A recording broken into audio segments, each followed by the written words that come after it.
खबर नहीं, ये एक ऐसा खौफनाक सच है जो आपके रोंगटे खड़ा कर देगा। सोचिए, अगर कोई आपको बिना छुए, बिना सामने आए, सिर्फ मोबाइल के जरिए इतना डरा दे कि आप अपनी ही जिंदगी से हार मान ले, तो उसे क्या कहेंगे आप? उत्तर प्रदेश के बिजनौर से आई ये घटना इसी डरावनी हकीकत को उजागर करती है।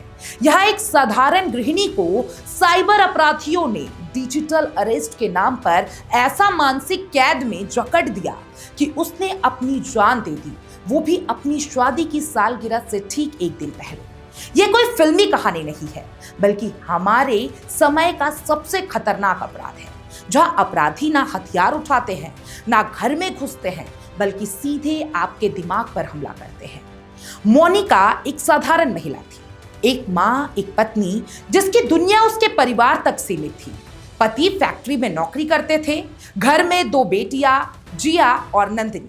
हंसी खुशी भरा परिवार था, सब कुछ सामान्य चल रहा था। लेकिन अचानक एक दिन उसकी जिंदगी में कुछ कॉल्स आए, कुछ मैसेज आए और सब कुछ बदल गया।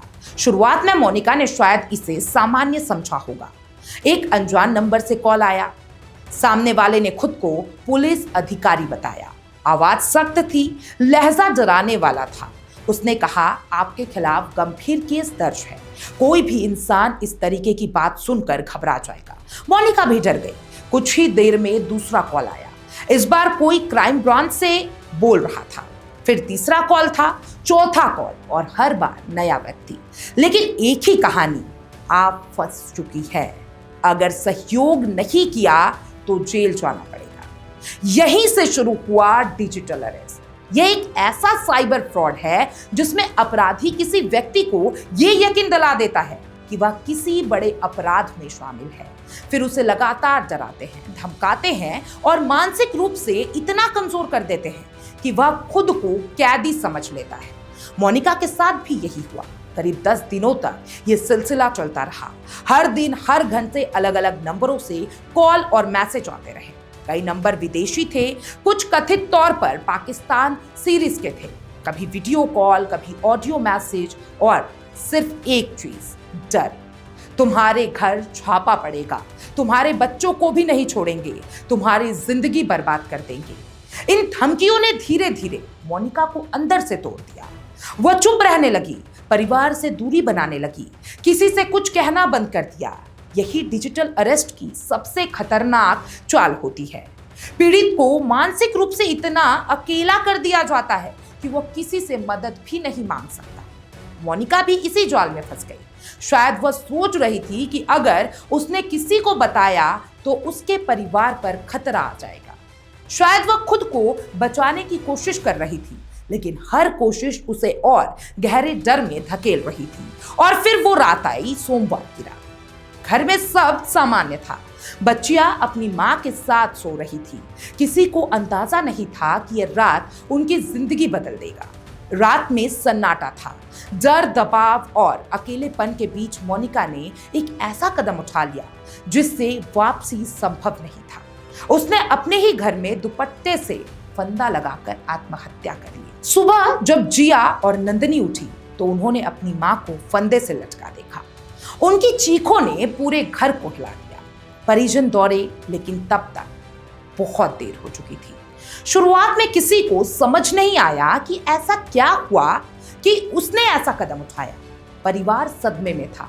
किसी ने सोचा शायद कोई निजी कारण होगा, किसी ने कहा शायद कोई सामाजिक दबाव। लोग जाल के डर से जल्दी जल्दी अंतिम संस्कार की तैयारी कर ली गई। लेकिन कहानी यहीं खत्म नहीं हुई। असल मोड़ आया शमशान घाट पर, जब अंतिम संस्कार के दौरान अचानक मोनिका के मोबाइल पर कॉल आने लगी, बार बार और लगातार। परिजनों ने फोन उठाया और जो उन्होंने देखा वो चौंकाने वाला था। वीडियो कॉल पर एक व्यक्ति पुलिस की वर्दी में नजर आया। वह पूछताछ करने लगा जैसे कोई अधिकारी हो। यहीं से शक गहरा गया। परिवार को लगा कुछ तो गलत है। घर लौटने के बाद जब उन्होंने मोनिका का मोबाइल चेक किया तो सच्चाई सामने आने लगी। व्हाट्सएप पर कई नंबर मिले, कॉल रिकॉर्ड, ऑडियो मैसेज और मिस्ड कॉल्स। हर जगह सिर्फ धमकी, डर और ब्लैकमेल दिखाई दिया। फिर कैमरे की तलाशी ली गई। एक डायरी मिली और उसमें एक सुसाइड नोट भी बरामद हुआ। उस नोट में मोनिका ने लिखा था, एक लड़का उसे परेशान कर रहा है, उसे ब्लैकमेल कर रहा है, उसकी जिंदगी बर्बाद करने की धमकी दे रहा है। और फिर सब कुछ साफ हो गया कि ये एक निजी मामला नहीं था। मोनिका के पीछे ये साइबर अरेस्ट जैसी वारदात को अंजाम दिया गया।